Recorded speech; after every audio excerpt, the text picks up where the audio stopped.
सलाम मसनून। मैं निशात अहमद आप तमाम साथियों का खैर मकदम करता हूँ, वेलकम करता हूँ, स्वागत करता हूँ आपके अपने ही यूट्यूब चैनल जीएस ऑनलाइन पर।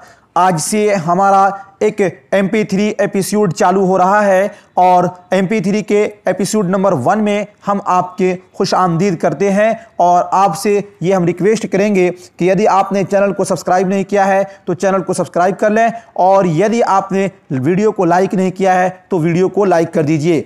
साथियों, हमने ये एपिसोड आपके लिए चालू किया है, वो ये है कि आज से हम चाहते हैं कि आपके लिए MP3 के रूप में MP3 की शक्ल में जितने भी दास्तान हैं, जितने भी साथियों बड़े बड़े नावल्स हैं और जितने भी अफसाना है, उन तमाम के मुख्तसर खुलासा आपके सामने MP3 के रूप में रखने की कोशिश करने जा रहा हूं। आई होप कि ये आपको अच्छा लगेगा। आज जो है जिस दास्तान पर हम बहस करेंगे, जिस दास्तान का हम मुख्तसर खुलासा आपके सामने बयान करेंगे, वो है साथियों बागो बहार, यानी मीर अमन देहलवी के बारे में। और बागो बहार के मुख्तसर खुलासा आपको सामने हम पेश करने की कोशिश करेंगे। तो चलिए शुरू करते हैं। सबसे पहले मीर अमन असल नाम जो है क्या है? मीर अमन है, तखल्लुस लुत्फ है, लेकिन बाज़ ने मीर अमान नाम और अमन तखल्लुस बताया है, जबकि बाज़ हजरात ने लुत्फ और अमन दो तखल्लुस बताए हैं। लेकिन मीर अमन ने अपनी दूसरी किताब गंजे खूबी के खत्ती नुस्खा में अपना नाम मीर अमन लुत्फ लिखा है।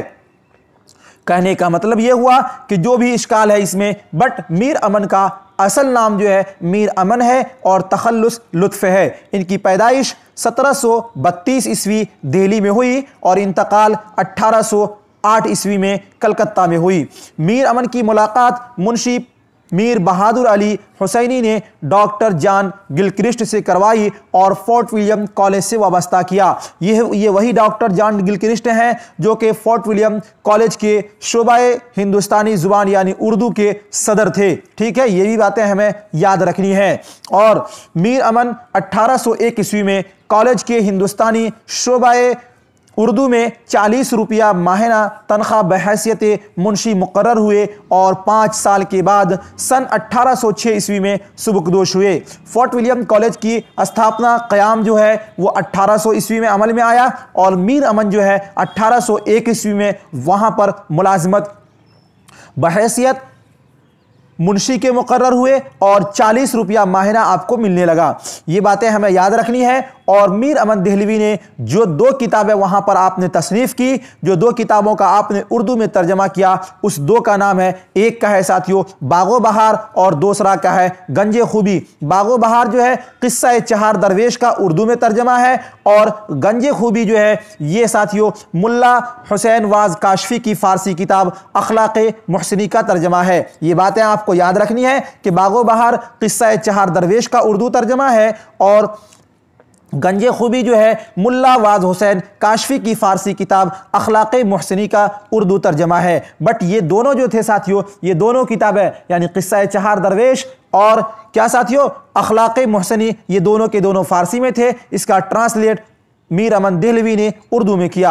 अब यहां से साथियों कुछ अहम पॉइंट्स हैं, उसको आप समझ लीजिए। मीर अमन के बयान के मुताबिक उन्होंने बागो बहार को सन 1801 ईस्वी में तहरीर करना शुरू किया। सन 1802 ईस्वी में पाया तकमील को पहुंची और तारीखी नाम बागो बहार तजवीज़ पाया। पहली बार 1802 में इसके 102 सफ़ात गिलक्रिस्ट के एक इंतखाबी मजमूए हिंदी मैनुअल में किस्सा चहार दरवेश के उन्वान से छपे, लेकिन बागो बहार के नाम से मुकम्मल किताब 1803 ईस्वी में हिंदुस्तानी प्रेस कलकत्ता से शाये हुई। इस पूरे बातों का निचोड़ ये है कि 1801 ईस्वी में लिखना चालू किया, 1802 ईस्वी में इसकी किताब की मुकम्मल हो गई और 1803 ईस्वी में हिंदुस्तानी प्रेस कलकत्ता से शाये हुई। इसको याद रखिएगा, कब शाये हुई? 1803 ईस्वी में।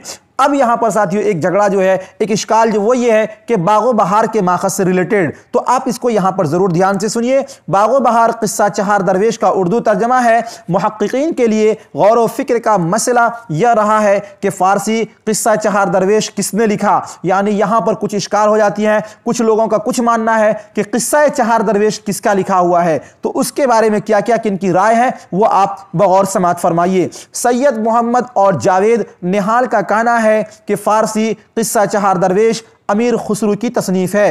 बाज़ हजरात के नज़दीक फ़ारसी किस्सा चहार दरवेश अमीर अहमद खल्फ शाह मोहम्मद ने तहरीर किया, लेकिन मीर अमन के मुताबिक किस्सा चहार दरवेश अमीर खुसरू देहलवी का है और यह किस्सा अमीर खुसरू ने अपने मुर्शिद हजरत निज़ामुद्दीन औलिया को उस वक्त सुनाया जब उनकी तबीयत मांद हुई, यानी तबीयत ख़राब हो गई।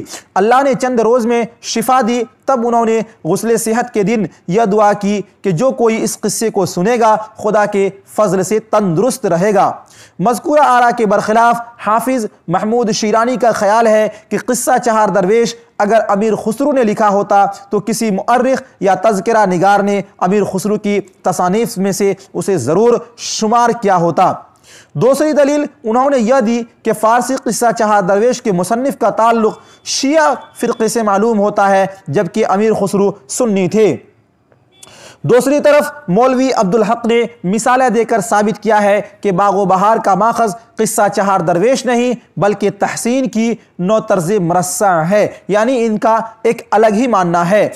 और हैरत जाहिर की है कि मीर अमन दीबाचे में नौ तर्ज़ मरस्सा का जिक्र साफ उड़ा गए।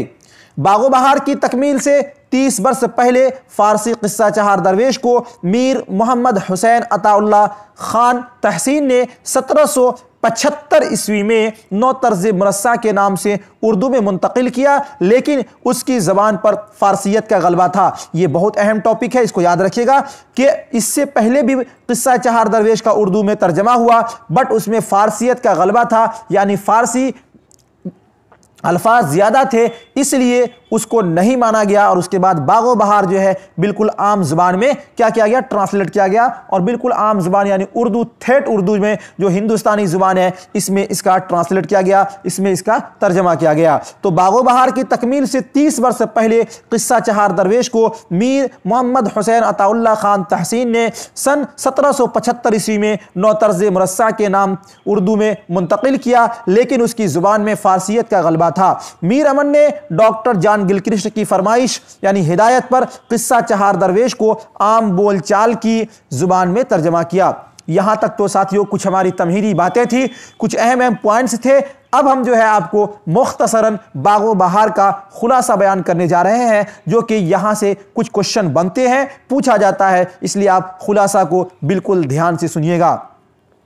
दास्तान का आगाज, सबसे पहले तो बागो बहार जो है ये एक दास्तान है। तो दास्तान का आगाज इस तरह होता है कि आज़ाद बख्त रूम का एक कामयाब बादशाह है। यहां पे पूछा जाता है साथियों आज़ाद बख्त कौन था, तो आज़ाद बख्त रूम का एक कामयाब बादशाह था, लेकिन औलाद से महरूम होने की बिना पर तख्त व ताज से किनारा कशी करने का फैसला करता है, मगर दाना वजीर खिरदमंद के मशवरे से दिन का कुछ वक्त दरबार के लिए देता है। एक यहां पर पूछा जाता है कि खिरदमंद कौन था, तो मगर दाना वजीर खिरदमंद के मशवरे से, तो यहां पर खिरदमंद कौन था, वजीर था। इसको भी याद रखिएगा, आज़ाद बख्त रूम का एक बादशाह था, खिरदमंद उसका क्या था, वजीर था, मगर दाना वजीर खिरदमंद के मशवरे से दिन का कुछ वक्त दरबार के लिए देता है, मगर बकिया औकात इबादत और रियाजत में गुजारता है। एक रोज़ किताब में लिखा देखा कि अगर कोई किसी बड़ी मुसीबत या लाइलाज मर्ज में गिरफ्तार हो तो कब्रिस्तान जाए और हयात की बेसुबाती को ख्याल में लाए, इंशाअल्लाह अफसुर्दगी दूर होगी। हस्बे हिदायत रात को वो खुसूसी तौर पर कब्रिस्तान में जाने का मामूल बना लेता है। कौन, आज़ाद बख्त।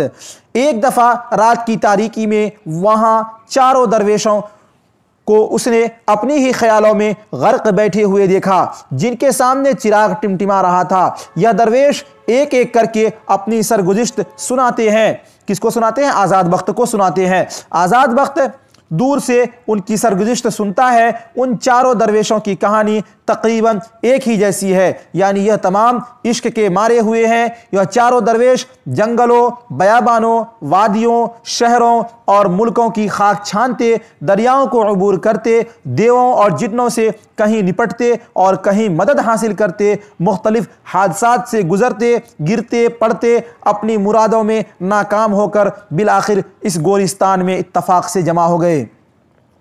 उन दरवेशों की कहानी अंजाम को पहुंची ही थी कि आज़ाद बख्त बादशाह को खबर दी जाती है कि हुजूर वाला के लड़का पैदा हुआ है और नाम बख्तियार रखा गया है। अब देखिए यहाँ पर, यानी ये अभी उन लोग जो किस्सा सुना रहे थे ये अभी मुकम्मल ही हुआ कि जब तक आज़ाद बख्त यानी बादशाह को एक खुशखबरी मिलती है कि आपके घर यहाँ एक लड़का पैदा हुआ है जिसका नाम बख्तियार रखा गया है। ये क्वेश्चन पूछा जाता है कि बख्तियार कौन था, तो फौरन आप कहिएगा कि बख्तियार जो है आज़ाद बख्त का क्या था, लड़का था। आज़ाद बख्त मुल्क रूम का एक कामयाब बादशाह था और उसके जो लड़का है जो बहुत आरज़ू और तमन्ना के बाद मिला उसका नाम क्या था, बख्तियार था। लेकिन जिन्नों के बादशाह मलिक शहपाल को यह खूबसूरत बच्चा पसंद आ जाता है। अब यहां पर एक बात और आपको याद रखनी है कि मलिक शहपाल के बारे में पूछा जाता है, तो मलिक शहपाल कौन है, जिन्नों का बादशाह है। कौन है, जिन्नों का बादशाह। मलिक शहपाल को यह खूबसूरत बच्चा पसंद आ जाता है। चुनांचा बख्तियार को गाहे बगाहे उसके पास ले जाया जाता है। किसके पास, जिन्नों के पास। बच्चा के इस तरह अचानक कभी कभी गायब हो जाने से आज़ाद बख्त और तमाम लोग परेशान हो जाते हैं। यानी जिन्नों के जो बादशाह है मलिक शहपाल, उसको बच्चा पसंद आ जाता है। कौन बच्चा, बख्तियार। और ये बख्तियार कौन है, आज़ाद बख्त रूम का जो कामयाब बादशाह है उसका लड़का है। जब कभी कभी गायब हो जाता है तो आज़ाद बख्त बहुत ज़्यादा घबरा जाते हैं। एक दिन मलिक शहपाल आज़ाद बख्त और 4 दरवेशों को अपने पास बुलाता है। कौन बुलाता है, आज़ाद बख्त बादशाह बुलाता है। किसको, मलिक शहपाल यानी जिन्नों का जो बादशाह है उसको भी बुलाता है और 4 दरवेशों को ही अपने पास बुलाता है। उनकी परेशानियां सुनने के बाद ताकतवर जिन्नों को उनके मकसद को ढूंढ निकालने पर मामूर करता है। यानी वो 4 दरवेशों की परेशानियों को सुनता है और जो ताकतवर जिन होते हैं उसको उस पर मामूर करते हैं कि तुम इसकी परेशानियों का हल निकालो। इस तरह सभी यानी कि 4 दरवेश और बादशाह आज़ाद बख्त अपने अपने मकसद में कामयाब हो जाते हैं और तमाम लोगों की बकिया ज़िंदगी हंसी खुशी गुजरती है। आखिर में मीर अमन ने यह दुआ करते हुए दास्तान को अंजाम तक पहुंचाया है कि इलाही, जिस तरह 4 दरवेश और 5वां बादशाह आज़ाद बख्त अपनी मुराद को पहुंचे हैं, इसी तरह हर एक को उसके मकसद में कामयाबी अता फरमा, आमीन। फिर मीर अमन ने एक मकाम पर वजीर ज़ादी के ज़ुबान से ये तशफ़ी बख्श और दिलासाना अल्फाज कहलवाए हैं, अम्मा जान, तकदीर से लड़ा नहीं जाता, जानना चाहिए इंसान बलाए नागहानी में सब्र करे और उम्मीदवार इलाही कार है। वो करीम है, मुश्किल कसों की टकी नहीं रखता, रोना धोना खूब नहीं, बल्कि जहां पनाह के हक़ में दुआ करो, हम उसके खानाजाद हैं। वो हमारा खुदावंद है, वही गज़ब करता है, वही मेहरबान होगा। कहने का मतलब ये हुआ साथियों कि आज़ाद बख्त मुल्क रूम का एक कामयाब बादशाह था और उसका एक वज़ीर था जिसका क्या नाम था, खिरद था, और बख्तियार आज़ाद बख्त के लड़के का नाम था। और इसी तरह मलिक शहपाल ये जिन्नों का बादशाह है, इसको भी आप याद रखेंगे। अब यहाँ बागो बहार के जो किरदार हैं उसको हम थोड़ा डिटेल में आपको बतलाते हैं। बागो बहार का मरकजी किरदार आज़ाद बख्त है। बागो बहार के दिगर 4 दरवेश दमिश्क, बसरा की शहजादियाँ, फ़रंग की मलिका, पीर मर्द अजमी की बेटी, ख्वाजा सरपरस्त बहजार खान, मुबारक बख्तियार, जिन्नों के 2 बादशाह मलिक शहपाल और मलिक सादिक। 2 बादशाह हैं जिन्नों के, मलिक शहपाल और मलिक सादिक के अलावा शहपाल की बेटी रोशन अख्तर शामिल हैं। ख्वाजा सरपरस्त और उसके भाई किस्से के अहम किरदार हैं। वज़ीर ज़ादी का किरदार निस्वानी किरदारों में से सबसे अहम है। ये साथियों कुछ बातें थी किरदार से मुताल्लिक। अब साथियों बागो बहार के किरदार गैर नमू पजीर और मिसाली है। और दरवेशों के मुल्क और शादियां, इसको भी आप जान लीजिए। पहला दरवेश यमन के मशहूर सौदागर का लड़का है, उसकी शादी दमिश्क की शहजादी से होती है। दूसरा दरवेश फारस का शहजादा है, उसका निकाह बसरा की शहजादी से होता है। तीसरा दरवेश अजम का बादशाह ज़्यादा है, उसका ब्याह फरंग की मलिका से होता है। और चौथा दरवेश चीन का शहजादा है, उसकी शादी पीर मर्द आजमी की बेटी से होती है। और मलिक शहपाल की बेटी रोशन अख्तर का निकाह आज़ाद बख्त के बेटे बख्तियार से करा दिया जाता है। ये थी कुछ बातें अहम। बागो बहार की दिगर खुसूसियात ये हैं कि जदीद उर्दू नस्र का आगाज़ बागो बहार से होता है। बागो बहार का प्लाट गैर मरबूत और पेचीदा है। बागो बहार के कुल 5 किस्से हैं। ये काफ़ी अहम है आपके लिए कि बागो बहार के कुल 5 किस्से हैं, एक आज़ाद बख्त और 4 दरवेशों के। फोर्ट विलियम कॉलेज में लिखी जाने वाली सबसे अहम तसनीफ़ बागो बहार है। बागो बहार को उर्दू नसर में वही मर्तबा हासिल है जो मीर को उर्दू शायरी में। ये सर सैयद अहमद खां का कौल है। आई होप कि आज का ये हमारा MP3 एपिसोड आपको अच्छा लगा होगा। यदि अच्छा लगा तो आप अपने फीडबैक से कमेंट सेक्शन में हमें ज़रूर नवाजिए कि आपको ये कैसा लगा। यदि अच्छा लगेगा तो हम इसको कंटिन्यू करेंगे, यानी सभी दास्तान को MP3 में, अफसाना नावल को सभी का खुलासा आपके सामने रखने की कोशिश करूँगा। तो चलिए जाते जाते आपसे फिर ये गुजारिश करेंगे कि वीडियो को लाइक कर दीजिए, और यदि चैनल को सब्सक्राइब नहीं किया है तो चैनल को सब्सक्राइब कर घंटी वाले आइकॉन को प्रेस कर नोटिफिकेशन को ऑन कर दीजिए। शुक्रिया आप तमाम साथियों का।